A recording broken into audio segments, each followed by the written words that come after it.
자, 이제 이번 3교시에는 앞서 1교시 문제행동 사전 절차와 이제 문제행동을 측정하는 방법과 기록하는 방법에 이어서 이제 우리가 계획했던 중재를 어떻게 개별화 교육계획에 적용할 수 있는지에 대해서 다 함께 살펴보도록 하겠습니다. 제일 중요한 것은 저희가 이제는 IP라고 하죠. 개별화 교육계획의 구성 요소가 어떻게 이루어져 있는지, 그리고 정서행동장애 아동에게 필요한 정보를 어떻게 수집해서 정리할 수 있는지를 알아야 되고요. 또 우리가 정서행동장애 아동의 이런 IP 작성에 필요한 정보 수집에 근거한 이제 교과별 또 문제행동별 장단기 목표를 수립할 수 있어야 합니다. 또 정서행동장애 아동의 사례를 중심으로 우리가 교과별, 문제행동별 개별화 교육계획을 실제로 수립할 수 있도록 한번 배워보도록 하겠습니다. 개별화 교육이라는 게 어떤 걸까요? 개별화 교육이란 이제 어때요? 각급 학교의 장이 특수교육 대상자 개인의 능력을 개발하기 위해서 장애의 유형과 또 장애의 특성에 적합한 교육 목표, 또 교육 방법, 교육 내용, 또 특수교육 관련한 서비스 등이 포함된 계획을 수립하여서 실시하는 교육을 바로 개별화 교육이라고 말하고 있습니다. 우리가 개별화 교육 계획에 행동 중재 계획을 넣기 위한 절차가 앞에 나와 있는데요. 우리가 행동 중재 계획을 세울 때 이제 아래와 같은 8가지의 과정을 거치게 됩니다. 어때요? 먼저 우리가 앞서서 그 문제 행동의 기능을 분석했었다, 그죠?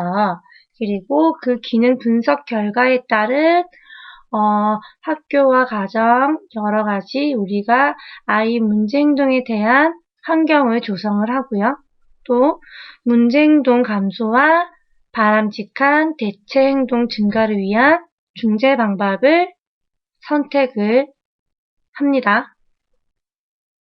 우리가 다 이걸 앞서서 배웠었죠? 그리고 이러하게 우리가 문제 행동을 측정을 해야 돼요.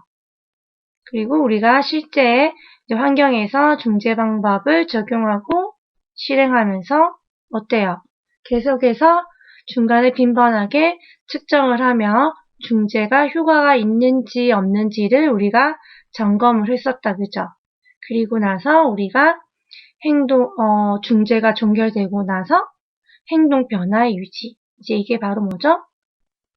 그 문제 행동에 대한 일반화고, 또 우리가 중재 환경뿐만 아니라 다른 다양한 환경에서도 행동이 일반화되었는지까지를 우리가 살펴보는 그 절차가 개별화 교육 계획 내에, 행동 중재 계획 내에 들어가야 되는 요소로 나와 있습니다.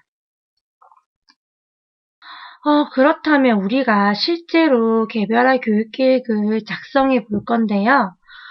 제일 먼저 우리가 그럼 개별화 교육 계획 안에는 어떠한 구성 요소가 있는지부터 살펴봐야겠죠? 개별화 교육 계획 안에 있는 구성 요소로는 먼저 학생의 인적 사항에 대한 기록이 있고요. 그리고 현재 수행 능력이나 또 우리가 장단기 교육 목표, 또 IP 운영위원회가 어떻게 구성이 되어 있고 그 구성된 위원회와 또 우리가 월간, 또 주간 교수 학습 계획안, 또 마지막으로 어때요? 학습 평가로 이제 우리가 개별화 교육 계획의 구성 요소가 나눠져 있습니다. 그렇다면 먼저 학생의 인적 사항에 대해서 먼저 한번 살펴보겠습니다.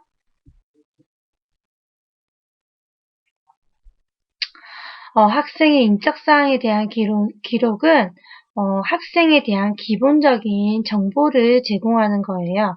그래서 우리 먼저 학생의 이름, 소속 학반, 성별, 주민번호, 장애 유형, 등급, 뭐 발병 시기나 장애 원인, 뭐 장애인 등록번호, 판정 기간, 뭐 입학적 교육 경력이라고 책에는 나와져 있는데요. 이제는 이렇게까지 자세하게는 정확하게 적을 수는 없어요. 이 표에 지금 그림에도 보다시피 이름에 강땡땡이라고 표시가 되어져 있죠. 이렇게 이름이 정확하게 다 표기가 되면 안 되고요. 지역이나 뭐 교사나 또 우리가 학생들의 뭐 신분과 신변을 나타낼 수 있는 부분의 정보는 어느 정도 가리고 기록을 하게끔 되어져 있어요. 그리고 예전에는 우리가 가정 환경 내용이 있어가지고 가족 구성원에 대한 정보도 되게 자세히 기록을 좀 했었어요. 뭐 부모님 뭐 2명에 대한 뭐 하다못해 얼마 전까지만 해도 부모님의 뭐 주민번호까지도 그리고 부모님의 뭐 직장 이름이라든지 학력이라든지 또 뭐 형제 자매에 대한 그런 학교나 학력이라든지 전화번호, 뭐 종교, 또 뭐 장애에 대한 여러 가지 가족사 등을 이제 구체적으로 이제 기록을 하게 되었었는데요. 이게 이제 학교에 제출하는 서류고 사용하는 서류다 보니까 이런 부분도 이제는 많이 생략되는 부분이 많아요. 근데 우리가 이제 개별화 교육계획을 작성한다라고 얘기를 하게 되면 어떠한 틀이 있을 것 같죠, 여러분?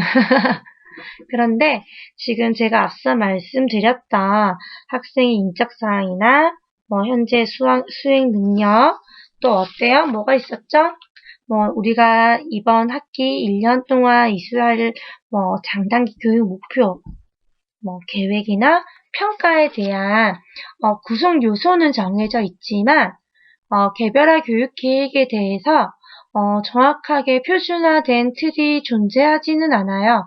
참고할 만한 사항은 뭐 특수교육원이나 뭐 경남특수교육원이나 여러 가지 교육청에서도 찾아볼 수는 있지만 그 표가 정확한 표본이다라고 말은 할 수가 없기 때문에 이제 여러분이 특수교사가 되었을 때에 조금 더 보기 쉬운 전달하기에 적합한 양식을 갖출 수만 있으면 지금 앞에 들어있는 그런 구성 요소만 빠지지 않고 내용을 갖출 수만 있다면 개별화 교육 계획을 잘 수립하였다라고 볼 수가 있습니다. 그런데 우리가 이제 이런 인적 사항에서 중요한 게 뭐가 있을까요? 자, 그러면 앞서서 우리가 인적사항을 이제 기록을 했어요. 근데 이 인적사용 안에 이제 아이들의 정보를 기입을 하는데 뭐 주민번호라든지 뭐 장애번호라든지 이런 부분에 있어서는 우리가 기입할 때 좀 더 신중을 가해야 한다고 했지만 앞에 제가 놓친 말이 우리가 왜 아이의 뭐 약물 복용하는 거라든지 지금 약을 복용하고 있을 뭐 시간이라든지 그런 현재의 뭐 건강 상태나 질병에 대해서는 잘 기입을 하는 게 좋아요. 그래야지 아동이 특수교사가 아닌 다른 뭐 교과 수업을 할 때에도 아동에게 해가 되지 않는 교육과 서비스를 제공할 수 있기 때문에 우리가 이런 생명력에 대한 정보는 부모나 아동이 허용하는 선에서는 우리가 좀 정보를 기입을 해 놓아야지만 아이들이 이제 수행 능력을 판단한다든지 또 아이를 위한 교육의 목표를 세울 때에 그 아이의 현재 신체에 대한 부분을 생각할 수 있기 때문에 그런 부분은 자세히 알아보고 기입을 하는 게 필요하고요. 그리고 우리가 현재 수행할 수 있는 능력을 이제 기입을 해야 돼요. 현재 수행 능력을 우리가 기록을 해야 되는데 어때요? 개별화 교육 계획 같은 경우에는 현행 수준이 어디에 더 포커스가 맞춰져 있을까요? 행동보다는 우리가 학습 중심, 이제 교과 중심으로 작성이 되어 있는 경우가 많기 때문에 정서 행동 장애를 가진 학생들을 위한 우리가 개별화 교육 계획을 작성할 때는 조금 더 주의가 필요한 게 여러분들이 기억하고 있어야 됩니다. 왜냐면 아이들이 교과에 대한 현행 수준만을 표시를 하고 서술을 하는 게 아니라 이제 그 각 교과와 관련이 있는 아동의 부적절한 행동이나 또 아동이 보이고 있는 사회성이나 또 부족한 사회성 기술에 대해서도 함께 기록을 해야지만 아동이 현재 학습할 수 있는 수행 능력과 더불어 아동의 문제 행동이나 이런 정서적인 부분까지도 함께 우리가 학습을 이루어 나갈 수 있기 때문에 또 다른 장애 영역과는 또 다르게 꼭 정서 장애 행동을 가진 아동들에게는 어때요? 이런 문제 행동이나 이런 부분도 꼭 함께 기입을 해야 된다는 것을 여러분들이 알고 있어야 되고요. 이게 어디서 나타나냐면 우리가 이제 학교에 우리가 이제 하위 영역의 유형을 다 배우고 나면 이제 함께 우리가 정서행동 장애 아동을 위한 이제 수업 지도안을 한번 작성해 볼 거예요. 근데 이러한 수업 지도안을 작성할 때에 아동의 현행 수준에 맞는 교과 목표가 들어오겠지만 정서행동 장애 같은 경우에는 유의점에 그 목표를 위해서 아동이 활동하는 사항에 맞는 아동의 문제 행동 중재 방법이나 주어줄 수 있는 강화물 그리고 또 아동에게 필요한 사회성 기술에 대한 내용이 함께 기재가 되어야지 정서행동 장애 아동을 위한 수업 지도안이 알맞게 작성되었다라고 여러분들이 이제 볼 수 있는 것입니다. 자, 우리 책에는 이제 그 현재 수행 능력을 발달하는 검사 중에 예시로 포테이지 발달 검사를 제시하고 있습니다. 이게 어떤 검사일까요? 어떤 검사인가요? 아동의 신변 처리나 운동성, 사회성, 언어를 이렇게 검사를 했을 때에 이 아이가 지금 발달 연령이 이렇다라는 표시가 나와 있죠. 그럼 어때요? 이걸 한번 우리가 해석을 해볼까요? 아동이 신변 처리 기술은 3세 4개월이고 운동성은 3세 5개월인데 사회성은 어떤가요? 2세 4개월. 인지도, 언어도 2세 4개월이 이게 2세 4개월로 되어 있죠. 그렇다면 이 아동의 나이가 만약 예를 들어서 이제 3세 4개월이니까 3세나 4세라고 우리가 이제 가정을 한다면 아동이 현 연령에 비해서 어때요? 사회성, 인지, 언어가 발달이 지체되었다라고 볼 수 있겠죠. 그래서 우리가 해석을 할 때에, 이 발달 연령이 맞게끔 아이의 지금 행동이 어느 정도인지를 볼 수가 있어요. 신변처리 3세 4개월이면 어느 정도예요?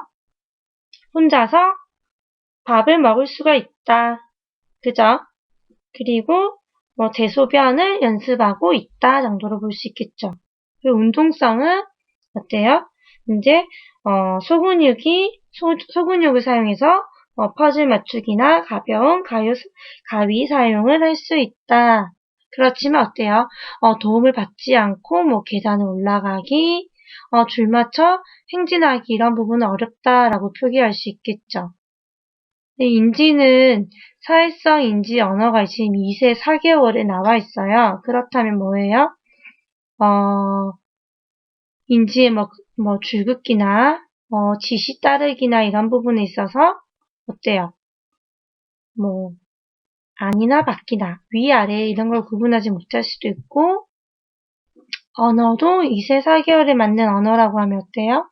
한 두 단어 정도는 할 수 있지만 두 단어 이상의 이어지는 문장에 대한 대답이나 뭐 우리가 할 수 있는 뭐 어디에 무엇이 있지? 라는 질문에 대답을 하기가 어렵겠죠. 그리고 뭐 소유에 대한 부분이나 부정형이나 뭐 질문을 사용하는 말을 하기도 아직은 어렵겠다, 그죠?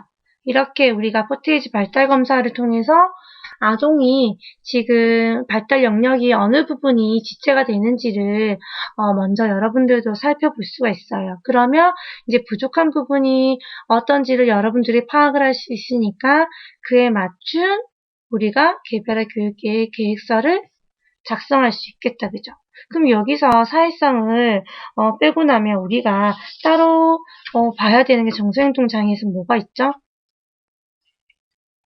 아동의 행동 관찰 맞나요? 그렇죠. 우리 지금 정서행동 장애 아이들이 가장 크게 선생님들이 다루기가 어려운 부분이 바로 문제 행동이잖아요. 그죠? 그래서 이 문제 행동은 아동의 행동 관찰에 대한 내용이 이제 같이 개별화 교육 계획 내에 들어가야 되는 거예요. 얼마만큼 주의력이 결함이 되어 있는가? 아동이 어떻게 산만한 모습을 보이는가? 이게 교실에선 산만합니다. 라고 적어 놓으면 그 말의 신빙성이나 신뢰를 가질 수 있을까요? 없겠죠. 어떻게 해야 되죠? 네. 어떤 수업 시간에 아니면 어떤 놀이를 할 때 몇 분 이상의 주의를 집중하지 못하고 어떠한 장난감을 가지고 놀았지만 몇 초 이상의 집중을 못하고 다른 물건을 꺼내는 행동을 몇 회기 이상 보였다라는 구체적인 빈도나 시간을 기록한 우리가 행동 관찰의 내용이 들어가야겠죠. 또 우리가 주의 깊게 보는 행동이 뭐가 있어요? 자기 자극에 대한? 아직 어릴 때 애들이 자기 자극을 되게 많이 하거든요. 여러분들 우리가 왜 아기들 손톱 물어뜯고 몸을 움직인다든지 이런 상동 행동을 많이 하잖아요. 이 상동 행동을 하는 이유가 뭘까요? 왜 상동 행동을 아이들이 하는 것 같나요? 심심해서. 심심해서 그래요. 보통 장애를 가진 아이들이 놀이라는 개념과 스스로 놀이를 하는 개념이 조금 많이 스킬이 부족한 경우가 많아요. 그런데 아이들도 시간을 보내야 되고 무료함을 느끼지 않는 건 아니거든요. 그래서 이런 아이들이 스스로 놀이를 통해서 즐거움을 찾아야 되는데 그 놀이를 통한 즐거움을 찾지 못하고 놀이를 배워야 되기 때문에 또 우리는 놀이를 즐겁게 하지만 그런 장애를 가진 아이들이 놀이를 배우는 게 되게 어렵죠. 그렇다 보니까 아이가 스스로 놀 수 있는 시간을 보낼 수 있는 게 바로 자신의 신체를 이용한 행동을 통해 놀이를 하는 경우가 많아요. 그게 이제 상동 행동으로 많이 나타나는데 어때요? 손목을 흔들다든지 불빛에 눈을 계속 비추면서 본다든지 또는 어때요? 어디를 두드린다든지 특정한 물건을 굴린다든지 이런 소리를 들린다든지 이런 행동들이 많이 나타나요. 그러면 이게 어떤 상황에서 아이가 상동 행동을 하는지 그리고 얼마만큼 자주 얼마만큼의 시간을 가지고 나타나는지도 우리가 수행 능력을 표기할 때 함께 표기를 해야지 어때요? 그 상동 행동을 대처해서 아이가 즐거움을 가질 수 있는 또 긍정적인 행동을 중재 계획 서비스에 작성할 수 있겠죠. 자, 이렇게 우리가 먼저 아동의 현재 수행 능력을 먼저 알아봤어요. 그러면 이제 우리 아동을 위해서 이제 그 개별화 교육계획에서 장단기 교육 목표를 세워야 되는데요. 어때요? 이제 우리가 각 교과별로 아동의 현재 학습 수행 수준을 먼저 제시를 한 다음에 우리가 이제 학생의 연간 교육 목표와 학기별 목표를 먼저 기록할 수 있어야 합니다. 또 우리가 학기 초에 개별화 계획을 작성할 때에는 1학기 또 2학기 목표를 모두 작성하고 또 2학기 초에 우리가 다시 개별화 교육계획을 작성할 때에는 이제 1학기 교육 목표의 달성 여부와 또 어때요? 2학기 목표를 유지를 할 것인지 아니면 수정을 할 것인지에 대해서 다시 우리가 계획을 작성할 수 있겠죠. 우리가 보통 목표 진술은 어때요? 학생의 입장에서 서술을 할 수 있도록 하고 또 우리가 관찰이나 측정이 가능한 용어로 서술이 되어야 돼요. 어때요? 아동의 행동을 설명할 수 있다. 아동이 국어 시간이라고 치면 수업 시간에 이음절 단어를 10개 이상 말을 할 수 있다라고 하면 이 말은 어때요? 관찰 가능한 행동이죠. 그렇기 때문에 목표 진술이 되게 적절하지만 아동이 이음절의 단어를 10개 이상 이해할 수 있다, 알 수 있다라고 하게 되면 어때요? 측정이 가능한가요? 어렵겠죠. 그렇게 되면 이 말은 목표 진술에 적절하지가 않다는 거예요. 여러분들이 많이 하는 실수가 보통 무엇을 이해할 수 있다라고 목표를 할 때가 많거든요. 이거는 조금은 잘못된 표현이다. 그래서 우리가 일반적으로 우리의 교육 목표는 이제 이런 장애 학생의 특성에 따라서 우리가 보통 특수교육과정에 있는 아이들은 어떻죠? 기본교육과정 중심으로 우리가 목표를 정할 수 있지만 정서행동 장애 학생들 같은 경우에는 어때요? 표준교육과정으로 교육 목표와 내용을 정하게 될 가능성이 아주 크다는 거예요. 앞서 제가 수업 시간에 얘기를 했었어요. 정서행동 장애 아동들의 지능이 어때요? 정상 범주에 들어있는 아동들이 굉장히 많다고 했어요.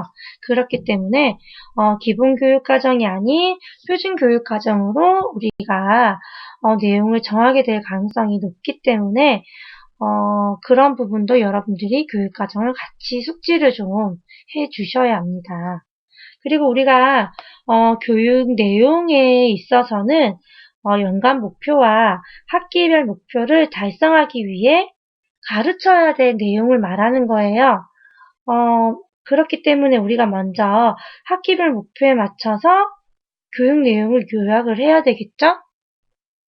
그리고 다시 단원별로 세부적인 교육 목표와 내용을 추가로 작성할 수 있어야 해요. 그렇게 되면 사실 단원별 교육계획을 작성한다는 게 어때요? 상당히 많은 시간과 노력이 필요한 작업이에요. 하지만 우리가 어때요? 이렇게 우리가 개별의 교육계획을 작성할 때 먼저 단원별 교육계획을 함께 작성을 해놓는다면 이제 우리가 그 각 차시별로 이런 정생동 장애 학생들의 요구에 맞는 어때요? 교수를 체계적으로 우리가 제공하는데 많은 도움이 된다는 거예요. 그래서 우리가 3월 한 달 동안에 보통 학기가 시작되며 아동들의 현행 수준을 파악하고 RP를 짤 때에 그 과목에 해당되는 부분에 있어서 1년의 큰 그림을 그리는 게 중요하다라고 표현을 하겠죠. 그런데 여기서 어때요? 정서행동 장애 학생은 학습뿐만 아니라 이 각 차시에 들어가는 정서와 행동의 요구를 다 같이 다루어 주는 게 중요하겠죠.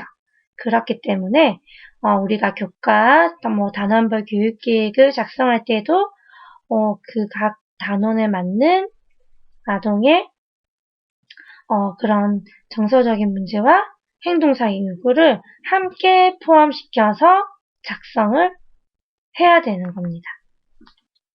또 우리 교육 방법으로 한번 생각을 해볼까요? 교육 방법을 한번 생각해 볼까요?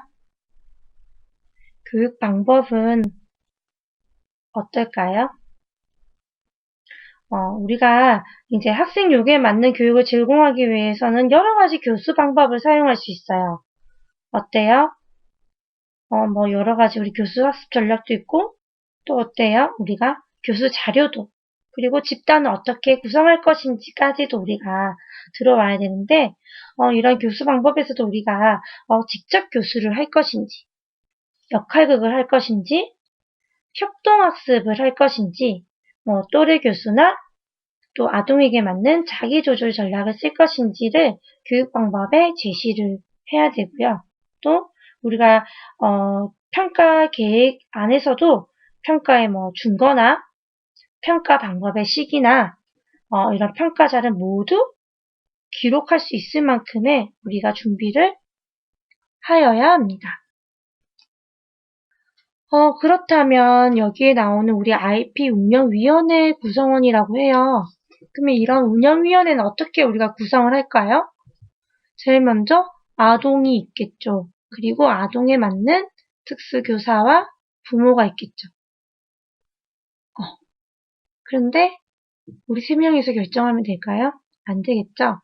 학급 운영에서 우리 장애를 가진 아동들이 학교의 전반적인 활동에서도 많은 교육적 서비스를 제공받아야 되기 때문에 학교 내에 있는 교장, 교감, 뭐 부장교사, 보건, 그리고 우리가 또 섭식 장애 문제가 있는 아이들은 이제 영양교사도 함께 운영위원회에 포함이 돼요. 그리고 각 아동에게 필요한 치료사, 그리고 또 어때요? 요즘에는 우리 그 정서행동 장애 아동에 맞는 행동과 교육에 필요한 전문가가 얼마든지 자유롭게 IP 운영위원회에 구성이 돼줄 수 있어요.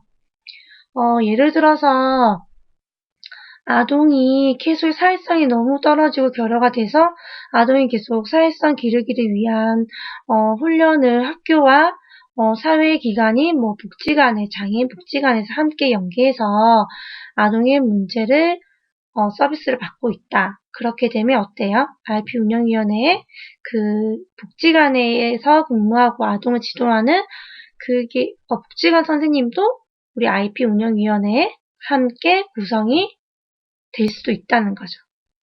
이런 여러 전문 분야의 운영위원회가 구성이 되면 이제 우리가 앞서 작성한 우리 그 아동의 행동장애 이런 지도 프로그램에 대해서 계획을 함께 토의하고 목표와 교육 내용과 방법을 토의하고 수립을 한 후에 이 운영위원회에서 동의를 해야지만 우리가 어때요?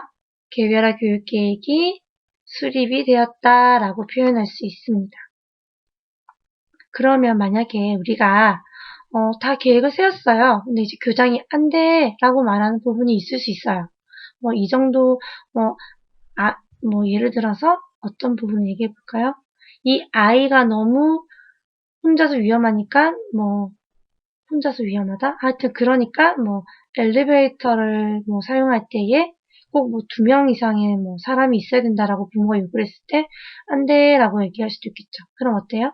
탑을 보고, 1명 이상, 또는, 아이가 요청 시에 할 수 있다라고 또 수정이 돼야 되기 때문에, 우리가 구성원들의 전체적인 동의가 되지 않으면, 사실 개별화 교육계획은 수립이 하기 어렵기 때문에, 여러 번에 거친 토의가 필요한 계획입니다.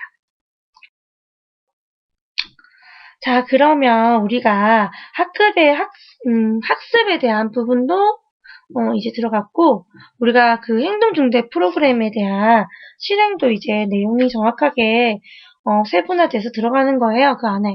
어때요? 이제 목표 행동을 찾고 그 행동을 조작적으로 정의를 하고, 그리고 우리가 어때요? 이제 그 목표 행동을 중재하기 위한 목표 수준을 설정을 하고 중재를 하면서 기능 분석을 합니다. 그리고 우리가 어때요? 처음 그 문제 행동에 대한 기초선을 특정한 부분을 가지고 이제 중재를 들어갈 수 있게끔 하는 거죠. 그래서 지금 우리 책의 134쪽 그리고 135쪽에 보면 이제 아동에 대한 중재와 강화에 대한 것 그리고 그런 행동계약서에 대한 부분이 나와 있어요. 이거는 책에 나와 있는 행동계약서에 대한 예시인데요. 행동계약서를 작성하는 아동이 보통 정생동 장애 아동들이 많아요. 이 행동계약서를 작성할 수 있다는 말이 어떤 말일까요? 그렇죠. 어느 정도 인지나 아동들이 그런 학습의 수준이 어느 정도 표준 교육 과정을 따라갈 수 있을 만큼의 학습 수준을 유지하고 있다는 거예요. 아니, 우리 땡땡이가 아직까지 자기 이름을 쓸 수 없단 말이에요. 그런데 선생님이 너무 의욕이 넘쳐서 그 땡땡이에게 너가 자꾸 이런 문제 행동을 하니까 너가 수업 시간에 계속 의자를 뒤로 미는 행동에 대해서 나는 너와 행동계약서를 쓰고 싶어 라고 얘기를 했어요. 가능한 얘기일까요? 우리가 작성하는 행동계약서는 선생님이 임의로 혼자 작성하는 게 아니라 학생과 아동과 교사가 함께 내용을 정하고 작성을 해야 돼요. 그렇기 때문에 아동과 교사가 어떤 행동을 정할 것인지, 그리고 그 행동에 대해서 어떠한 페널티를 받을 것인지, 또는 어떤 강화를 받을 것인지, 획득할 것인지에 대해서, 또 그 문제 행동에 대한 횟수, 그리고 우리가 그런 강화를 획득하기 위해서 할 수 있는 또 기간, 이런 내용이 되게 세부적으로 작성이 되어야 되기 때문에 글을 모르는, 인지가 아주 낮은 글을 모르는 아이를 통해서 행동계약서를 작성한다? 이것은 맞는 말일까요? 틀린 말일까요? 틀린 말이겠죠.